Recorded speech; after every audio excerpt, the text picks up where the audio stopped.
Hey guys, welcome to the Leah Chronicles. This is part 2 of what I called the weight debate. As I covered in the first video for weight debate, my weight and my stepsister's weight were really criticized all the time. And really, I wasn't even that big, at all, to be honest, for my size.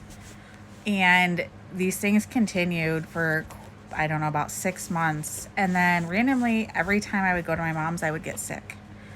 I would get stomach aches. I would throw up.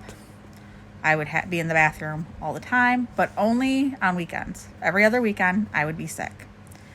And finally, my dad and I both agreed that I wouldn't go anymore. And I just refused. And I was like, you can't pick me up and put me in your car. I'm not going. And so I didn't see her for a while. And I would it was crazy because even though my dad was on me about my weight and about being skinny like my mom, it wasn't as bad as my mom's house. My mom, everything had to be perfect. Your skin was perfect. Your hair was perfect. She didn't even go to the mailbox without makeup. And I was just okay with, putting my hair up and walking out the door. I was never really a super fancy kind of girl. I didn't like dresses. Especially still back then, I wasn't really a dressy person. It wasn't really my thing. T-shirt and jeans all the way. So I was getting sick. Every weekend I'd go there. And later on, I had a conversation with my mom about it when I was an adult. And I said, looking back, there was times at your house I would get so sick and I couldn't figure out why. And she then told me that she was putting things in my drinks or in my food to make me sick or to make me go to the bathroom all the time because she thought I was overweight. And knowing that now is crazy. And my dad wondered if that was what was going on. He didn't say it out loud, but we thought maybe it was the stress of the environment. So like I've said before, my mom and my stepdad were, they sold drugs and there was lots of people in and out, and being there, I felt really alone. And my stepdad tried to talk to me, but I was very shy and I was just kind of, it wasn't I wasn't comfortable. And my mom didn't try to make me feel comfortable at all.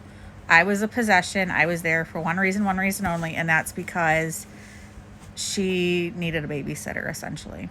And she has said as much. As I got older, she was pretty honest about, I just came to you because I started to feel guilty. So I quit going. And one time she tried to pick me up, and I told her, every time I come to your house, I am sick. I don't want to go to your house. I'm not going. And she had got me one Christmas present in my entire life, mind you, one. She got me a boombox, which back then, was really cool. And she decided to scream and yell. And my dad was in between no, this is my kid, which is funny because my dad had no problems backhanding me, but no one else could do it. And she was like, this is my kid. And you're not doing that. And she goes, I bought you a present. And I grabbed the boombox and threw it on the ground and said, I don't want it. I don't want anything from you. Please just leave me alone. And she tried to attack me. My dad pushed her out the door, slammed the door. And, we didn't see her for about 7 months until she petitioned the court and said, my dad was withholding visitations. And it's really sad, I wrote letters to judges explaining how I was sick all the time at her house. And I just didn't feel okay.